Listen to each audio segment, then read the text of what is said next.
E aí, pessoal, tudo bem com vocês? Esse aqui é o Quarentena Cast, o videocast da quarentena. Estamos aqui hoje recebendo o Carlos André Moreira, jornalista, escritor, trabalhou durante 23 anos na Zero Hora, e por último ele era editor do Segundo Caderno, está aqui conversando com a gente no nosso videocast. Para quem não conhece, aqui no primeiro bloco a gente conversa um pouco com a nossa ilustre presença do convidado sobre algum assunto alheio ao mercado editorial e aos livros, e depois, no fim, a gente indica algum livro para vocês.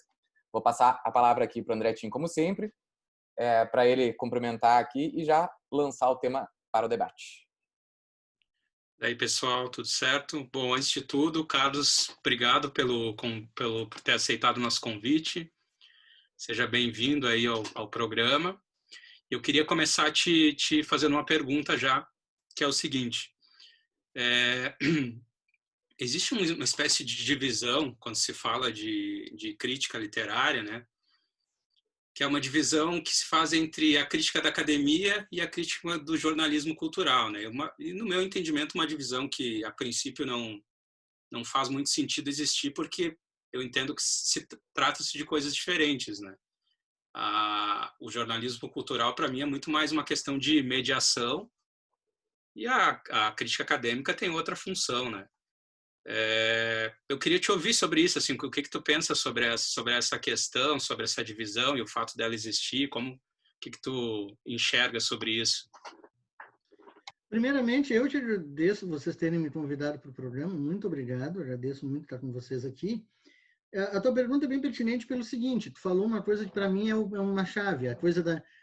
Eu acho que a academia, ela também é um sistema de mediação, num certo sentido, quando ela se apresenta como um sistema crítico que quer liberar ali, daquela leitura, novos significados e novas abordagens para uma obra que, digamos, está posta. A questão para mim é que essa mediação, o alvo dessa mediação é que é o grande diferencial para mim, é o que diferencia a coisa como é feita a divulgação da literatura na imprensa e o pensar a literatura na academia, digamos assim. Tu pode encontrar crítica na imprensa e encontra. Tu pode encontrar na academia uma crítica extremamente bem fundamentada, mas nem sempre vazada numa linguagem que seja muito compreensível para fora ali do próprio contexto dos pares da academia. Isso porque o objeto da mediação é que, para mim, é a chave do processo. A academia, ela faz uma mediação da obra com a tradição, eu diria assim. O objeto do pensamento acadêmico, da crítica acadêmica, é a obra liberta de algumas amarras que a crítica na imprensa, a que sobrevive pelo menos, ela está meio que, de alguma forma, presa a essas amarras. Essas amarras seriam: a crítica da academia é a crítica da obra com a tradição, com o arquivo. A crítica na imprensa, ela pode abordar o arquivo, a tradição, além da obra, mas ela tem que ter sempre em vista um público mais amplo do que o público de outros acadêmicos ou mesmo o público simplesmente interessado. Embora tu possa partir do pressuposto de que, por exemplo, uma revista voltada para a literatura, como nós temos exemplos ainda no Brasil, ela pode, digamos, fazer um corte médio do seu público por alguém interessado em literatura, e que, portanto, tu pode daqui a pouco levar um pouquinho o nível, as expectativas e até mesmo a linguagem. De modo geral, ainda é um público mais amplo do que o público da crítica acadêmica, que muitas vezes é um diálogo também com outros textos, com outros pensadores, digamos, um diálogo mais intertextual do que propriamente com o público. Essa proximidade da crítica da imprensa com o público, ela gera alguns problemas que, na verdade, não são características, mas também são problemas advindos dessas características. Um deles é como tu fala para o grande público sobre livros, muitas vezes, que estão saindo. A crítica acadêmica ela está mais liberta para falar, por exemplo, de qualquer livro. Tipo, Roberto Schwartz lançar um ensaio sobre o Verdade Tropical, um livro que tinha 25 anos de idade, quando ele terminou finalmente o seu ensaio. Já a crítica no jornal, na mídia, ela obedece a critérios de mídia, que são critérios de noticiabilidade, aqueles básicos, se é algo muito, se tem um gancho, como a gente diz no jargão jornalístico, ou seja, um motivo recente para que aquilo seja abordado, é o ideal. Seja porque o autor está lançando o livro agora, ou já lançou faz, sei lá, uns 2, 3 meses, talvez até 6 meses, mas em vários casos vai acontecer isso. Por conta da epidemia não houve sessão de autógrafos, não houve encontro, não houve palestra, não houve nada, nenhum debate sobre o livro, agora vai haver... Nem me fala disso. Exato, exato. A crítica na imprensa ela acaba sempre procurando esse gancho. E como ela está sempre em contato com o público, e tu lida muito com a questão de tu lidar com um livro que está saindo agora, tu ainda tem que lidar com o fato de que tu está escrevendo para pessoas que não leram o livro. A crítica acadêmica, ela pode partir do pressuposto de que o seu leitor vai ler o livro antes de digamos, mergulhar naquela crítica. Ou se não ler o livro, ele pelo menos pode partir do pressuposto de que isso não importa muito, porque esse diálogo vai partir do entendimento de que em algum momento você vai precisar ler aquele livro e a questão do spoiler, digamos assim, não está posta. Na crítica da mídia com o público, ela está sempre posta. As pessoas não gostam, por exemplo, quando tu conta muito de um livro. As pessoas não gostam. É sempre um equilíbrio delicado. Eu trabalhei anos fazendo isso. O que tu vai contar de um livro é uma coisa interessante. É interessante isso que tu traz, assim, porque mesmo se a gente for pegar só o lado do jornalismo e desconsiderar a academia, ainda assim tu vai ter diferentes tipos de adequação de linguagem a depender do veículo, né? Então, por exemplo, exatamente, a gente pega um veículo que seja realmente mais voltado para a questão cultural, um rascunho, uma 451, ali o cara tem condições de se aprofundar um pouco mais, né? Mas você vai pegar um jornal de grande circulação que vai ser lido por todos os tipos de público, a linguagem tem que ser mais acessível, não tem como se aprofundar tanto também, né? Às vezes tu ainda tem algumas exceções, por exemplo, a maioria dos jornais tem um caderno que, inclusive, dentro da própria redação, ele é tido como um caderno que ninguém lê porque ele é o caderno mais exigente, trata de temas mais culturais, ou sei lá, mais falam de metafísico, filosóficos, e escrito numa linguagem um pouco acima da linguagem que normalmente se usa padrão no restante do jornal. Tipo, na Folha, óbvio, é ilustríssima, ilustrada, aliás, na Zero é o caderno DOC lá, embora o DOC ele já seja uma outra proposta que mistura grandes reportagens já, tipo, o texto é bom, mas não precisa ser um texto super crítico, porque é uma reportagem, mas tu tem lugar para ensaios em que tu pode usar um pouco mais na questão da linguagem. Mas também num veículo de grande circulação, tu lida com outra questão, que é principalmente veículo impresso, é a questão de espaço, que é meio que inegociável. Tu, tipo, num texto acadêmico, daqui a pouco tu consegue escrever um artigo de 10.000 caracteres, 15.000 caracteres, e ele ser publicado numa revista acadêmica normal. Até eu acho que esse é o tamanho, mais ou menos, médio dos textos que são publicados em revistas acadêmicas. Inclusive, a expectativa de que não seja muito breve também. Sim. Numa página de jornal, se for uma página, eu te digo, porque eu editei esse material durante muito tempo, cabe ali 3.000 caracteres com espaço no máximo. Ou seja, tu já tem que ter uma abordagem mais direta, escolher um recorte. Então, assim, há vários elementos na questão da mídia que volta-se para o grande público, quando se fala na questão de essa relação do jornalismo cultural com o público nesse tipo de mídia. São questões que envolvem também... Na literatura isso existe, mas não é tanto. Eu estou pensando mais, por exemplo, em questões de cinema e de música, né? Mais cinema, principalmente. Eu assinava uma revista de cinema, eu não vou dar um nome porque eu não estou aqui para... tem mais ninguém, mas eu assinava uma revista de cinema, que era mensal, que eu recebia, e então eu me dei conta de que eu não precisava mais dela, pelo seguinte, a revista, e isso tu pode ver inclusive em sites e blogs, os caras em fevereiro, digamos, em maio do ano passado, eles foram visitar o set de Esquadrão Suicida. Só que eles voltam de lá com um documento, embargando a publicação de qualquer coisa sobre essa visita até a época em que o filme for estrear. Aí, quando o filme for estrear, tu não viu ainda o filme, mas principalmente uma revista que tem circulação semanal, mensal, não é algo diário.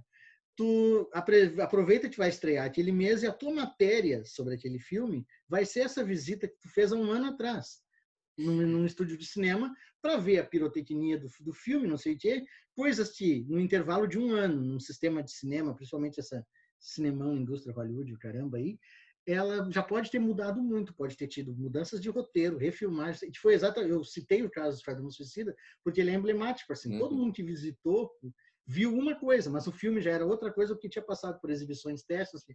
Aí eu me pergunto, eu como jornalista também trabalho nessa coisa, me pergunto, e aí, até onde é útil esse texto, essa viagem que eu fiz e digamos, o tempo e a energia que se dedicou para fazer esse material que vai estar inevitavelmente desatualizado, mas é todo um jogo que precisa ser jogado, porque senão daqui a pouco os estúdios, principalmente esses filmes maiores e coisas assim, não te convidam, não te chamam para as cabines, não sei o que. Há uma certa pressão da própria estrutura organizacional do trabalho para forçar uma certa mercantilização do espaço na cultura. Assim. Tipo, isso na literatura, até pelo próprio grau assim, de popularidade, digamos, que a literatura hoje tem junto ao grande público, isso pode rolar com um livro, sei lá, do Paulo Coelho. Sim. Rolava um pouco com os livros do Rubem Fonseca, até pouco tempo atrás. Mas tu não tem exatamente assim um escritor que justifique daqui a pouco os sujeitos te darem um embargo. Eles te mandam umas 2, 3 semanas antes e tal, mas não é necessariamente algo que tu vai ter uma proibição, assim, ó, se der antes do dia 20, vocês saem dos nossos mails, não sei o quê. Tu mais ou menos aproveita a coisa de ser próximo ao lançamento do livro, e aí, aí eles contam com a própria cultura corporativa do jornalismo de que tu não vai querer dar agora um texto sobre um livro. O pior é que isso também, às vezes, passa para a área da literatura. Tu não vai querer dar agora texto sobre um livro que já saiu 1 mês. Entende? Às vezes eu dava, né? Justamente porque tu não ia receber o livro da gigante editorial, então eu ia lá e você me pegava o livro, comprava, fazia. É isso que acontece. Né? Essa temática é interessante, assim, vem para uma das perguntas, assim, porque a gente vê a migração, assim, por exemplo, tu editou o Caderno Cultura, assim, e acaba se transformando, e hoje em dia o espaço cultural na mídia impressa, ele tá bem pequeno, mas em contrapartida, a gente está vendo o empoderamento da voz de um monte de gente aqui na internet. A gente está aqui falando sobre livros, sobre literatura, os caminhos estão se abrindo, tem muita gente ocupando esse espaço, e até talvez um pouco dessa experiência de cabine e depois acaba acontecendo com o que a gente chama de publi editorial por aqui, né? E eu queria ver para ti qual é os limites assim do Carlos jornalista, assim, que entende agora essa nova ferramenta, esse novo jeito de se apresentar livro para leitores. Aqui no Instagram, como a própria internet é terra de ninguém, a gente tem gente que faz trabalhos belíssimos, como tem gente que vai fazer uma resenha estilo resenha filme, assim, que tu vem aqui, dá praticamente um release pronto e entrega aquilo. Então, como é que tu está vendo, observando com tua visão de jornalista, como esse espaço está sendo ocupado, se há condições de ter uma entrega de material de qualidade, se tu segue alguns, enfim. Porque a gente tem uma outra visão, né? Então, eu queria saber o que tu enxerga. Eu acho que há possibilidades muito ricas na vida, nesses sistemas digitais aí, para a circulação de informações, para crítica, para, de alguma forma, tu fazer... Esse é um formato que, fora daqui do Brasil, já pegou bastante, e hoje eu vejo que tem algumas pessoas que estão lidando e fazendo, que é o formato do vídeo ensaio. Tu escolhe um elemento e, de alguma forma, tu disserta sobre aquilo usando uma espécie de insight teu, mais ou menos como seria um ensaio. Não sei se tu acompanha o Entre Planos do cinema, faz umas coisas assim. Não, eu acompanho, por exemplo, os caras do Entre Planos, os caras do Meteoro, acompanho algumas coisas, inclusive de fora, tipo, sei lá, Nerd Writer, Now You See It, tem muitos falam sobre cultura, cinema, algumas coisas de literatura.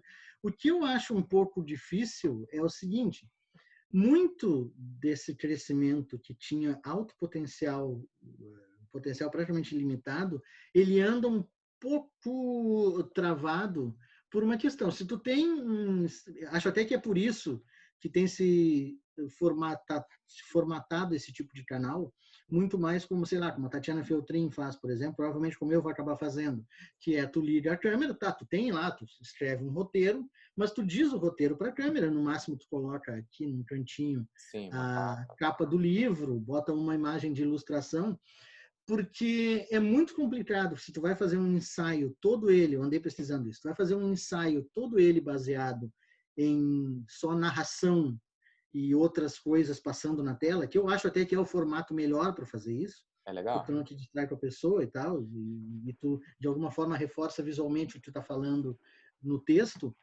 É muito difícil tu encontrar os elementos visuais para esse tipo de coisa, porque qualquer coisa tu toma strike, tu toma desmonetização, Ou tu vai o ter que vídeo é produzir isso tirado aí, do aí vai ar. ficar caríssimo, né?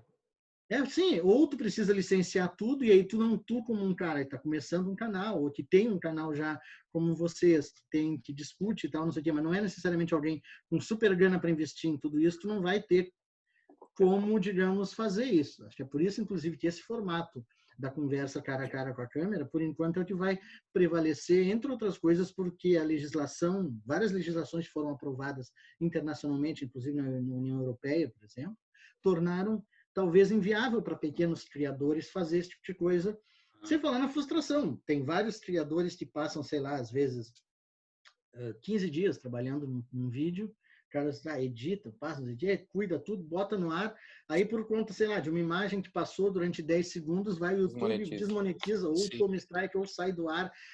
É aquela coisa, tá, tu volta e tu reedita, mas às vezes, depois de várias vezes, tu acaba perdendo a paciência para esse tipo de coisa e deixa para lá. Assim. Então, eu acho que é um potencial muito grande, eu acho que tem muita coisa boa para se fazer, mas ao mesmo tempo, justamente por vários elementos de dificuldade como esses, torna-se um pouco mais difícil. Esse é um ponto. O outro ponto é que, por incrível que pareça, quem está se estabelecendo nisso, está se estabelecendo, digamos, meio que fora do grande sistema e está promovendo no grande sistema, digamos assim, uma mudança que está levando a redução cada vez maior de espaços como esse que a gente começou a falar no início. Assim. Uhum. As redações de jornais hoje, elas precisam, de alguma forma, saber como ganhar dinheiro da internet, mas elas não sabem. O que significa que eles estão todos correndo, feito barata tonta, atrás dos tais dos trending topics. Existem em todas as redações, sempre eu trabalhei em redação, um sujeito ou dois que ficam numa mesinha lá e o trabalho deles é simplesmente ficar olhando achar o assunto do trending momento. topics. Exato. Charts, trending topics, Chartbeat, o caramba. Tudo que está o mais bombado é com eles. Eles levantam da mesa deles, vão lá na tua mesa e dizem, olha, tá bombando no Chartbeat que, sei lá, na área da literatura eles não me incomodavam muito, porque acho que eles nem chegam muito perto dessa parte, mas, por exemplo, digamos, estão falando lá que... Alguma treta. Não, treta de BBB é certo, vai ter que fazer e tal. Antes de eu sair, por exemplo, da Zero, já havia uma grande discussão de que a gente precisa, daqui a pouco, amplificar mais durante a manhã, por exemplo, conteúdos da Ana Maria Braga. Porque daqui a pouco alguém foi lá, falou alguma coisa, aquilo repercutiu no Twitter. Então, assim, não que não dê para fazer esse tipo de coisa. Até dá, precisa de audiência. Porém, com a equipe que se tem cada vez mais reduzida, qualquer coisa dessas, elas exigem tempo e energia. Esse aqui é o verdadeiro nó da maioria das coisas. Tu precisa de tempo e energia, alguém que faça. Se tu não tem nem outro, nem talvez nada dos três, tu acaba tendo que priorizar alguma coisa. Então, assim, várias vezes tu tem pessoas que poderiam estar fazendo alguma coisa sobre, sei lá, lançamentos, literatura, mas como isso não tem muitas vezes nenhum engajamento do grande público, ou o engajamento é mais restrito, tu acaba precisando apostar no, sei lá, na Ana Maria Braga e o Louro José, entende? Algo assim. Isso. É difícil. Isso eu também já falei outras vezes. Aí, né? Há uma grande insatisfação com muito que se publica e se escreve em termos de sites. Só que as pessoas, muitas vezes, elas acabam amplificando a voz errada, do tipo, tu faz uma cobertura de Feira do Livro, eu sei porque eu fiz 13 delas. Toda vez que tu vai lá e faz uma cobertura em que tu tem todos os dias material sendo produzido e publicado online. Então, assim. Mas aí, digamos que um colunista que não tenha nem ido à Feira do Livro em nenhum momento, ele senta no seu computador e ele escreve um artigo do tipo, eu não fui na Feira do Livro porque o livro é inútil. Digamos, é um exemplo. E esse conteúdo, eu tenho certeza de que isso vai ser a coisa que vai ser mais compartilhada, porque as pessoas vão ficar indignadas com isso, e aquilo vai subir a audiência de tal modo que vai aumentar o engajamento. E assim, toda essa para os caras que olham só os números, que Sim. são os que atualmente estão no comando desse tipo de coisa, eles olham, tu tem um cara cobrindo durante 15 dias a Feira do Livro e ele não gerou nenhum tópico de audiência do que esse outro cara aqui simplesmente Fez um lançou. caça-clique lá. Exato, digamos, o sistema, como a publicidade ele trabalha na internet, nos veículos, muito como ela trabalha também. Antigamente ela lidava com números, mas eram números verificáveis. Tu assinava num jornal pelo número de circulação, mas digamos, as pessoas iam lá e compravam a assinatura, assinavam. Hoje é por um número que é verificável, existe, mas ele não é necessariamente algo que reverta em benefício do veículo. Tu anuncia onde tem mais clique, onde tem mais engajamento, onde tem mais visitas. O que significa que tu precisa de conteúdo que leve as pessoas para aquele lugar como um aluvião, assim. Agora, então, me parece que, por um lado, assim, é uma espécie de círculo vicioso, né? Porque ao mesmo tempo em que parte da culpa é do jornalismo em dar voz e amplificar as mensagens erradas, também é um pouco culpa das pessoas pelo que elas estão escolhendo ouvir e ver, né? Porque às vezes esse tipo de conteúdo polêmico vira trending topic porque as pessoas estão interessadas nesse tipo de conteúdo. Então, é uma coisa alimentando a outra, então a gente entra nesse círculo vicioso, assim, que é ruim, né? Mas eu queria te perguntar, assim, uma dúvida de ordem mais prática, assim, né? O teu trabalho enquanto mediador, enquanto crítico, ele demanda tempo, né? Tu vai ter que ler sobre os livros que tu vai falar. Eu tenho curiosidade, assim, de saber como é que é o teu processo, tanto no sentido, assim, de desde que tu decidiu sobre qual livro tu vai falar na coluna, ou seja, onde for, e também, assim, eu sei que isso envolve questões muito subjetivas, isso, mas tu consegue racionalizar de alguma forma, assim, os livros que tu vai escolher para falar sobre eles? O que te motiva nesse sentido? bom, agora que eu estou começando um projeto novo, eu acho que é mais o que vem na minha cabeça. Mas, por exemplo, vou dar um exemplo do que eu vinha fazendo ao longo dos últimos anos, tendo uma coluna que era quinzenal, Mundo Livro lá.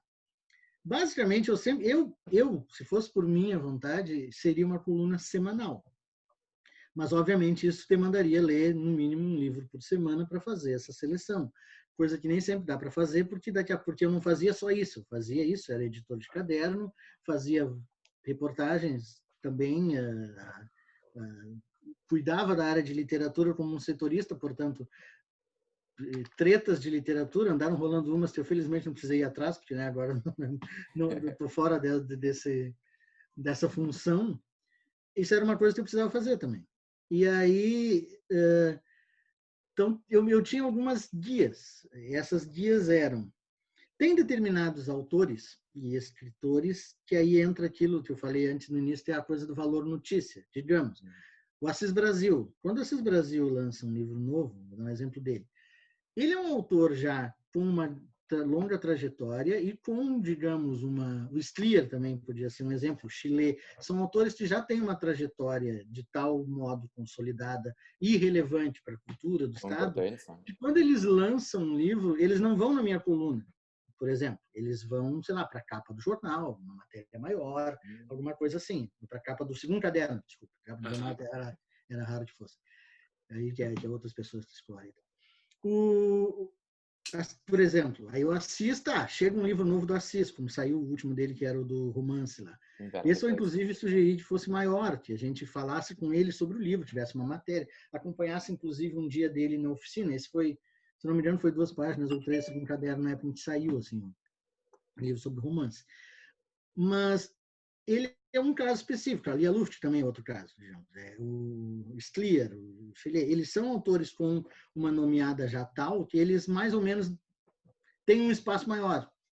Ou, digamos, não é bem aquele espaço da coluna, que é um espaço que é meu de curadoria. Ele é quase uma coisa maior, assim, para a história, para um espaço de maior destaque naquele caderno, digamos assim.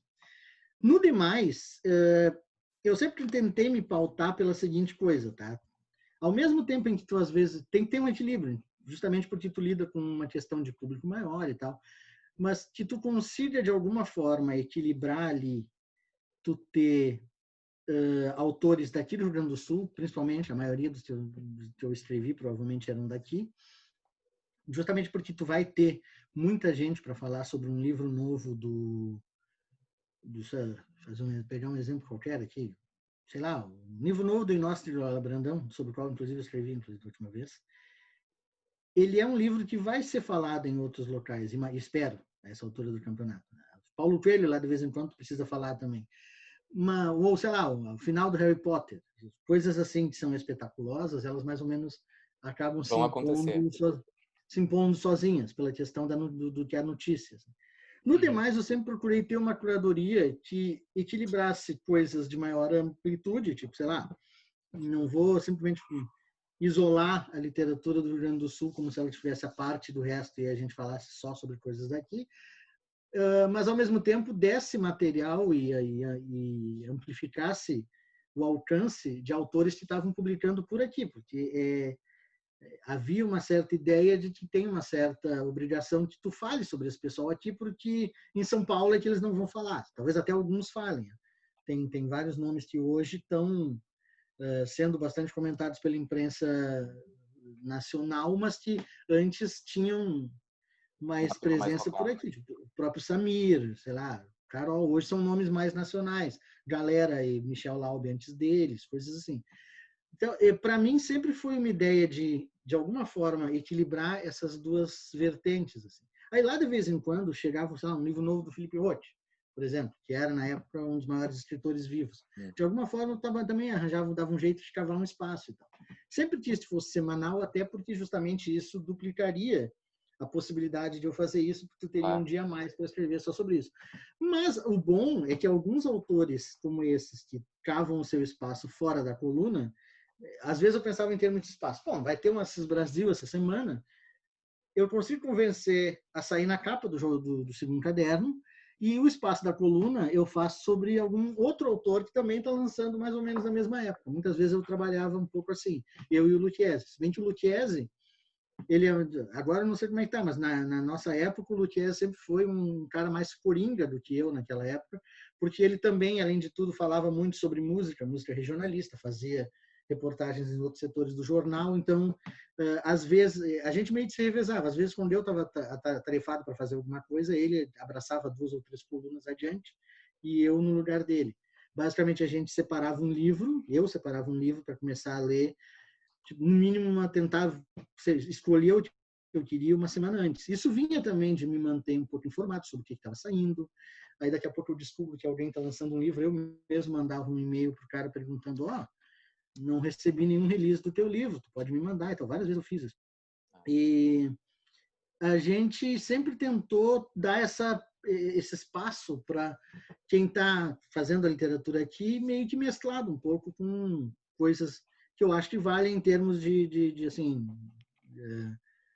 termos de crítica mesmo. Autores novos, mesmo autores novos que não sejam só daqui do Rio Grande do Sul, mas de fora, gente nova que está chegando, autores argentinos, essas coisas. Bem, cara, antes da gente passar ali para a indicação de livros, nosso público aqui ele é bastante formado também por jovens escritores, pessoal do independente que está ansiando. E assim, como tu teve muito tempo nesse local, eu gostaria que tu desse dicas do que não fazer. Tipo, coisas que queimam o escritor ali, até para vir falar para vocês, porque é difícil já a gente tentando fazer tudo certo de ser notado por alguém, mas eu acho que a gente tem muita chance por não ter essa experiência de fazer coisa errada nessa tentativa louca, assim, de que alguém descubra o nosso livro. Ser notado pelos motivos errados, né? Exato, Olha, eu acho que muito poucas vezes eu tive algum problema com esse escritor. O que às vezes acontece é tu ter problema com o pessoal que faz a divulgação, por incrível que pareça. A divulgação é um ponto muito importante da circulação do livro, enquanto algo que está lá fora para as pessoas conhecerem e até comprarem, digamos assim. Acho que, assim, dicas que eu daria meio que, assim, básicas. Tem uma foto legal e, de preferência, com uma boa resolução e o crédito do fotógrafo. Porque, às vezes, a gente recebe uns releases lá, o fulano vai lançar um livro. Pode me mandar uma foto dele, porque se sair, é jornal. Se eu tinha uma página de literatura, eu não vou pôr só a capinha do livro. 3x4, por mim, eu até podia fazer. pôr uma capinha do livro e a página inteira de texto, mas aí barra com o que é o próprio entendimento de jornal contemporâneo. Os jornais todos, pode olhar todos, a maioria deles, tirando, sei lá, Piauí, que tem sua própria grana por trás, mas a maioria dos jornais, tu não tem um texto só e com uma imagenzinha de fundo. Aí há uma ideia generalizada de que o leitor de jornal precisa de uma ilustração. A ilustração de qualquer livro vai ser a foto do seu autor, né?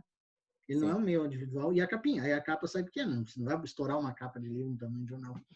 E às vezes tu recebe uma capa que tem 200K para fazer no jornal. Aí tu liga e a foto do autor também. Aí tu liga de volta. Recortada do Facebook ali, né? Tu tem uma foto melhor de resolução e tal, manda para nós. E às vezes esse trânsito de vai e volta é um pouco estressante, porque às vezes tu acha que tu não consegue encontrar o cara.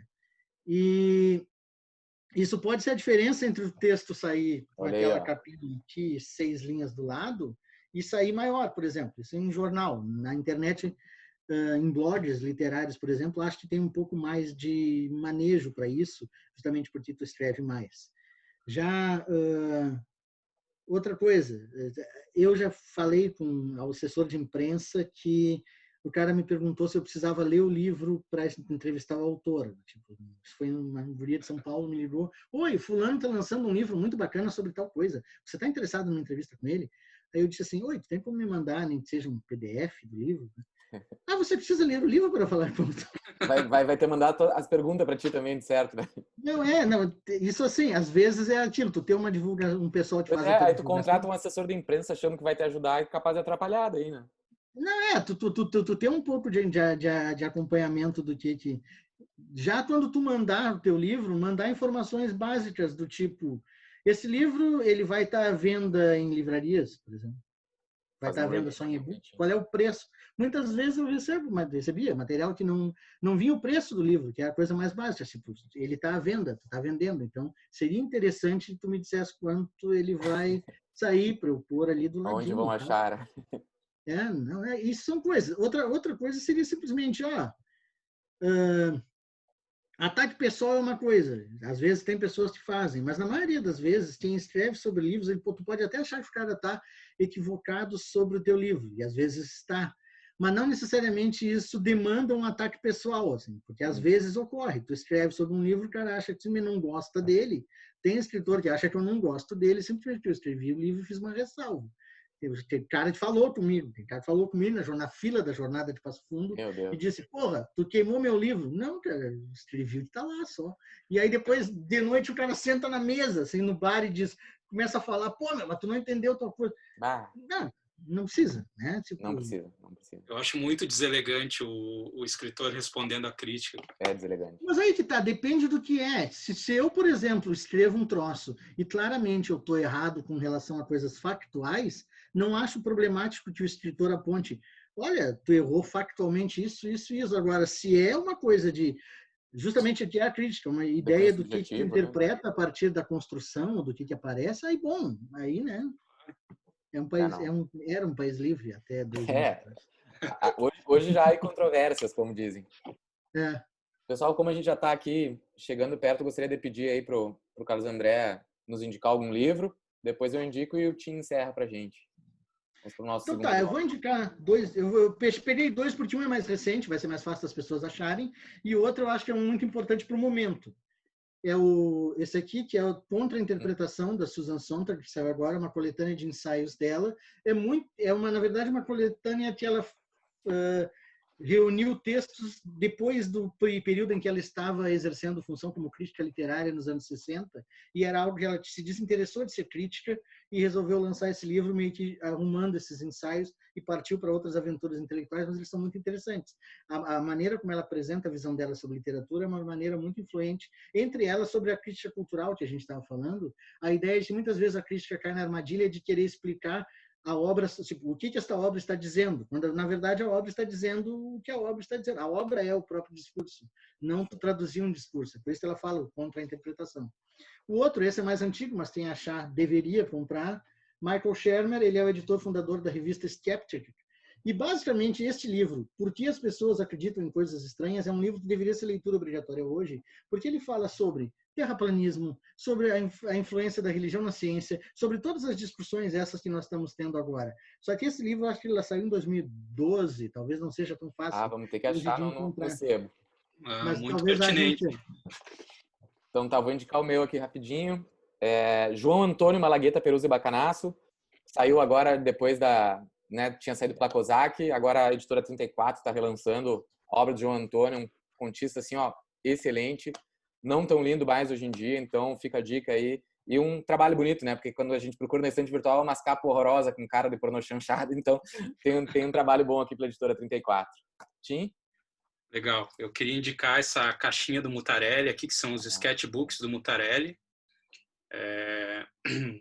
Já faz algum tempo que ela saiu, só que são as edições facsímile mesmo, de 5 sketchbooks do Mutarelli.